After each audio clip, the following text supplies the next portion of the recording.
Jeffries, chair of the House Democratic Caucus. Congressman, you have been the chair of the caucus now for a few months and have had to balance and work with all sides here. And there, in my mind, have been two possible strategies around Ms. Pelosi, Speaker Pelosi. One is that she wants to keep the issues out there, and if the impeachable offense becomes clearer, it's there. And second, if it does not, she's taking it off the table so they can't say the Democrats have lost their key smoking gun because Mueller's report may not say everything they wanted to say. Now, that's just my thinking. Just between us, which one is she doing? Well, I think that her position was both strategically appropriate and constitutionally sound. Okay. And what she did was she laid out a clear standard for impeachment, which said that the case should be compelling, the evidence should be overwhelming, and the public sentiment around impeachment must be bipartisan in nature. It's constitutionally sound because at the end of the day, as you know, Rev, you have impeachment. That really is just an indictment that comes out of the House of Representatives. Ultimately, the trial takes place in the United States Senate in order to have removal occur with respect to an out-of-control president.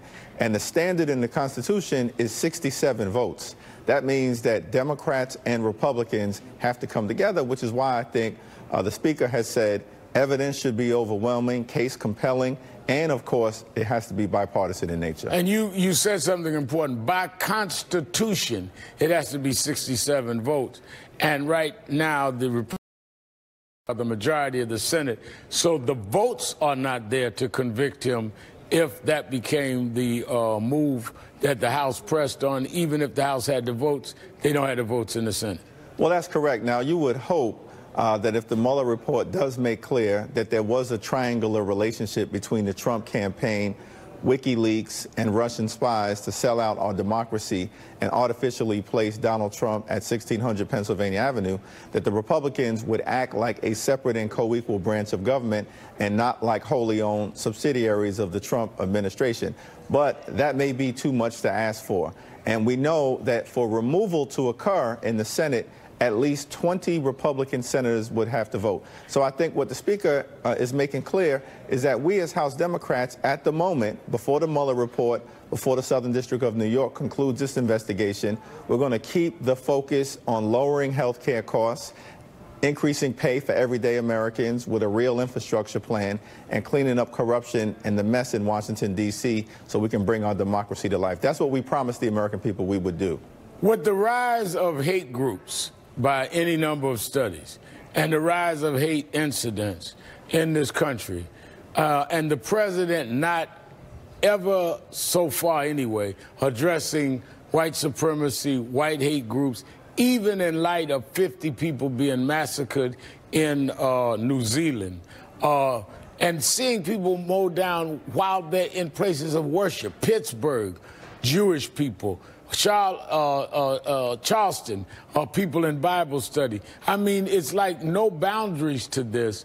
How do you, as the head of the House Democratic Caucus, feel this country has got to deal with getting its arms around a real united way, even if it costs a little discomfort that we have to work with, disagree with on other things, but a united way to confront this rise of violence based on homophobia, racism, anti-Semitism, and anti-immigration?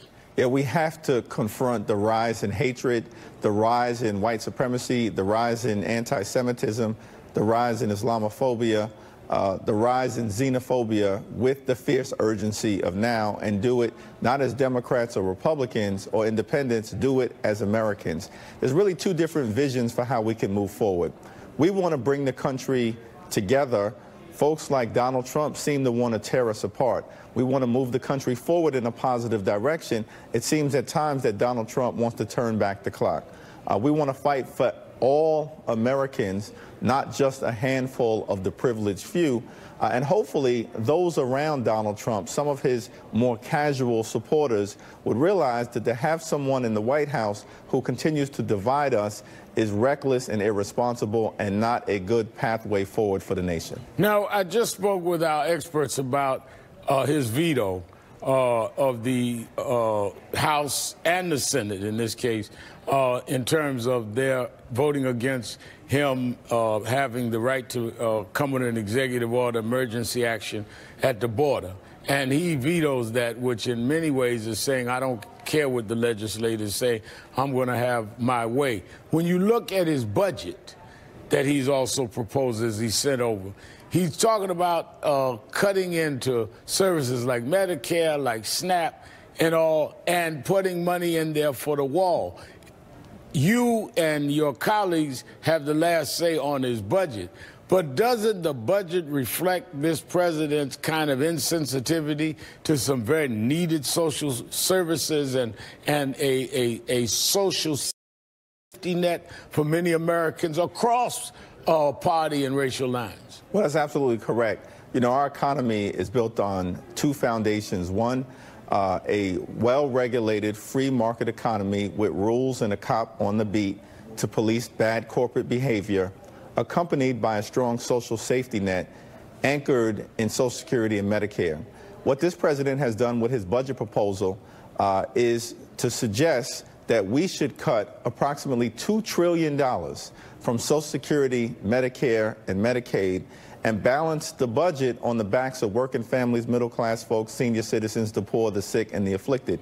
It's outrageous. And then when you combine that with his veto with respect to the resolution of disapproval connected to his fake national emergency, it reveals again that this is a president who's a wannabe dictator, many believe, with authoritarian tendencies. And now you have at least 12 Republicans in the Senate who've finally seen the light and agreed that he's crossing constitutional boundaries as it relates to us as a Congress having the power of the purse. We're out of time, but I must ask, Senator Gillibrand announced today for president. Beto O'Rourke announced a couple of days ago. Are you going to make an endorsement for president?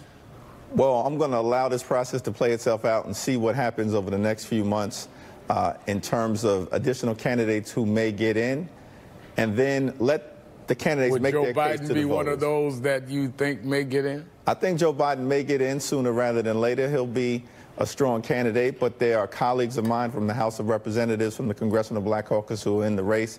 So I'm going to let this thing play out and wait to see what Reverend Al Sharpton does.